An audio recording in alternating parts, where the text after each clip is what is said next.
नमस्कार प्यारे बच्चों, आज हम वाच्य का अध्ययन करेंगे। सबसे पहला प्रश्न हमारे सामने आता है कि वाच्य कहते किसे हैं।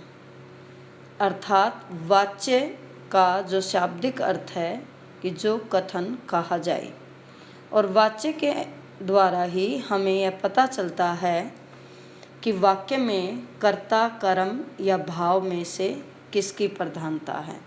अर्थात वाक्य में जब कर्ता की प्रधानता होगी तो क्रिया कर्ता के अनुसार ही प्रयुक्त होगी। मान लो कर्ता एक वचन है तो क्रिया भी एक वचन में ही आएगी। अगर कर्ता बहुवचन है तो क्रिया भी बहुवचन में आएगी। अगर कर्ता पुल्लिंग है तो क्रिया भी पुल्लिंग होगी, और अगर कर्ता स्त्रीलिंग है तो क्रिया भी स्त्रीलिंग होगी। और जब कर्म की प्रधानता होगी तो वहाँ कर्म के अनुसार ही क्रिया का प्रयोग होगा। कर्म में जो लिंग वचन है उसी के अनुसार क्रिया का प्रयोग किया जाएगा।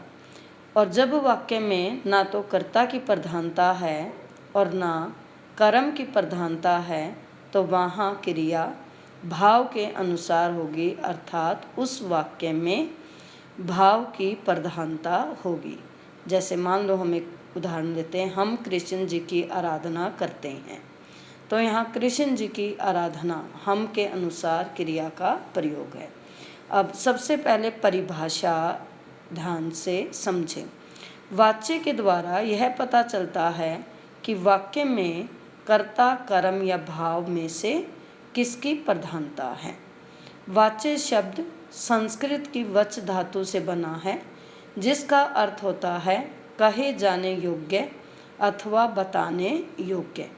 वाच्य किसी वाक्य में क्रिया की भूमिका को दर्शाता है कि वह किसके अनुरूप प्रयुक्त हुई है। कर्ता, कर्म अथवा भाव के अनुसार ही क्रिया के लिंग, वचन तथा पुरुष का होना ही वाच्य कहलाता है। अर्थात वाच्य के द्वारा ही हमें पता चलता है कि वाक्य में कर्ता की प्रधानता है, कर्म की प्रधानता है या भाव की प्रधानता है, और इन्हीं के अनुरूप क्रिया का प्रयोग होता है। अगर इनके अनुरूप क्रिया का प्रयोग नहीं होगा तो हमारा वाच्य से संबंधित वाक्य अशुद्ध माना जाएगा। व्याकरणिक नियमों का वहाँ पूरा पालन इसका मतलब नहीं किया गया है। अर्थात वाच्य में कर्ता, कर्म और क्रिया, इन के साथ साथ हमें भाव को भी देखना है कि अगर वाक्य में कर्म और क्रिया दोनों ही प्रधान नहीं हैं तो वहाँ भाव की प्रधानता होती है। और इसी आधार पर वाच्य के हम 3 भेद मानते हैं। पहला कर्तृवाच्य, जहाँ कर्ता की प्रधानता होती है।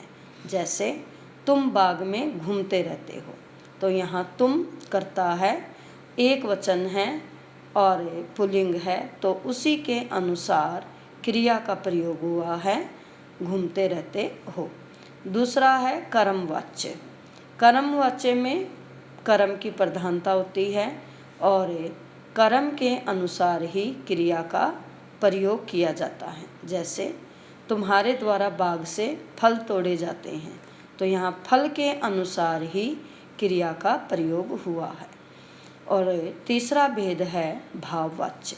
भाववाच्य में भाव की प्रधानता होती है और भाव के अनुसार ही क्रिया का प्रयोग मिलता है। जैसे तुम्हारे द्वारा बाग में घूमा जाता है, तो यहाँ कर्म है ही नहीं, क्योंकि भाववाच्य में कर्म होता नहीं है। और कर्ता है तुम्हारे, तो तुम्हारे के अनुसार यहाँ क्रिया का प्रयोग नहीं है, बल्कि भाव के अनुसार क्रिया का प्रयोग मिलता है।